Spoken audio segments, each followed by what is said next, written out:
Hi, Comm 265 students. My name is Destiny Hickson. I am here to talk to you about developmental education and hopefully change your minds a little bit about how the system works and ways that we can fix it, and maybe inspire you to come up with ideas of your own. So first, I'd like to describe or define what developmental education is. Developmental education classes are designed to bridge the gap between what a student knows and what they need to know to successfully complete a college level course. So we all know what that entails. We've all done it. We've all gone to admissions, got our little slips. We went down to the testing center and we took our math test and our English test, and that told us what classes we should be in. These classes are not new, or tutoring, college prep classes. They've been a constant in the history of American higher education, according to Ardendale's article, Then and Now, the Early Years of Developmental Education. The article also states that it's a natural response to the growing needs of an increasingly diverse, heterogeneous college student body. So we all come from different backgrounds. We're all different people. Some of us are 18 and just came out of high school. Some of us are 30 and came back. And some of us are 75 and they're retired and they want to learn stuff. Whatever your reasons are, whatever your background is, we're all students at NMSUA. So these placement tests have some very real problems. And the courses, the system itself has some very real problems as well. First off, I'd like to talk about the placement test. A huge glaring problem is test anxiety. A test score does not necessarily reflect what a student knows and what they are ready and prepared to complete. I think that it is a good tool, but I don't think it should be the only tool used. There are several other factors. I'm sorry that my camera keeps going out of focus, by the way. So another problem is necessity, and doesn't even help. When remedial students who do not ultimately perform better than non-remedial students in all or most of these categories, many researchers conclude that developmental courses do not actually help students, according to Gudis and Boylan's article, Addressing Flawed Research in Developmental Education.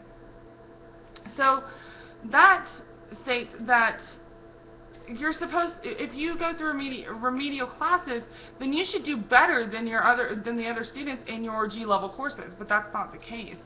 4 out of 10 students placed in CCDM classes passed the college level courses without remediation. That's 40% just managed to get a C. They worked through it. That was presented at Developmental Discussion Day, the conference held at NMSUA on April 5th by Dr. Bridget Russell. She also presented data about 2-year colleges remediation courses. 62% of students who are placed into developmental education classes, only 62% actually complete the course. Of those 62%, only 22.3% actually go on to complete the associated college level class. And of those students, only 9.5% actually make it to graduation. So there are some real issues. The numbers don't lie here. There is real issues with the system. The few I'd like to talk about is money. Financial aid only covers 150% of classes needed to get your degree. And if you're spending a lot of time doing developmental courses that don't count towards your graduation, they don't count towards your degree, then you're using up your financial aid money and you're using up your time. There's also the lottery scholarship problem. High school students that are just coming out and going straight into college and receiving the New Mexico Lottery Scholarship, that scholarship only covers 8 semesters. So if they're using those semesters in remediation, then they're using up that valuable financial aid that they may be depending on to get their degree. And another issue, I think the big one, is morale. If a student is spending a lot of time in remediation and not making progress towards their academic goals, then they feel like they're spinning their tires. Then they feel like they're wasting their time, and they may drop out because of it. I know this from personal experience working at the Academic Support Center and by participating in the Developmental Discussion Day. So what can we do about this? What solutions do we have to go forward? Because the system as it is now is obviously not working. Some solutions are hybrid classes, which is not necessarily a face-to-face and an online component like we think of it now.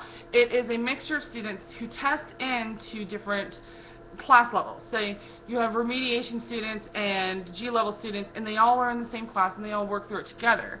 I love this. I love the working together and get through it together, and the synergistic working groups. Collaboration, that's the word I was looking for. Another solution is to have these classes as co-requisites with the G-level course. So if you test into Math 114, you can take Math 121 or Math 120 at the same time over 2 semesters, and the courses feed into each other. So you're still making progress and you're still getting the remediation. So it's a win-win. Learning communities, those are having classes that are designed to work all together, like a history and an English and a philosophy class, all working together to help make it cohesive for the student to understand better. Another thing that is being implemented at NMSU Carlsbad is the studio class, which is 6 students and a faculty member who go in, and it's like an artist studio. They can work together, they can brainstorm, they can help each other, and the students dictate what they need to work on in the class. So I think these are really good solutions to go forth and face the challenges we have in this system, because there are real people really suffering from this system. And I think the challenges to the developmental education system is nothing that can't be overcome. They're big challenges, but they're not impossible challenges. I think the key, though, is to remember that every number is a person. Every statistic is a person. And so we need to personalize and focus on the individual student's needs rather than percentages. So I would like to leave you with a quote from Sir Ken Robinson, the guru of all that is education, who says, "Our task is to educate our students, whole beings so they can face the future. We may not see the future, but they will, and our job is to help them make something of it." So that should be the mantra of those who are developing these courses. So I hope that I made you think a little bit. It was a lot to cram into 9 minutes. So thank you for your time, and I hope to hear from your comments and see what you thought. Thanks.